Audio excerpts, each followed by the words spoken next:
Hi అండి. జీవితంలో చదువుకు చాలా ప్రాధాన్యం ఉంది. చదువు తర్వాతే ఏదైనా. చదువు మనిషిని మనీషిగా మారుస్తుంది. "మొక్కై వంగనిది మ్రానై వంగునా" అన్నారు పెద్దలు.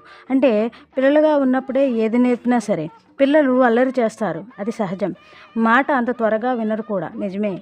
కానీ ఒకసారి కాకపోతే ఒకసారైనా వింటారు. వారే భావి భారత పౌరులు. పాకీయుల వంటి ముష్కరుల నుండి కాపాడేది వాళ్ళే. భారతీయులకు దయ, కరుణ అనేవి నిజమైన అలంకారాలు. మనిషికి ఎంత ప్రాధాన్యం ఇస్తామో నోరులేని జంతువులు, పక్షులపై కూడా అంతే దయతో ఉంటాం. ప్రకృతి లాలన అంటే జీవకారుణ్యం అనేవి చిన్నప్పటి నుంచే ఉండాలి. శ్రీ అకాడమీ చేసేది అదే. పిల్లల్ని తీర్చిదిద్ది వారిని విలువలతో కూడిన సమాజ హితకారులుగా చేయడమే శ్రీ అకాడమీ ప్రథమ కర్తవ్యం.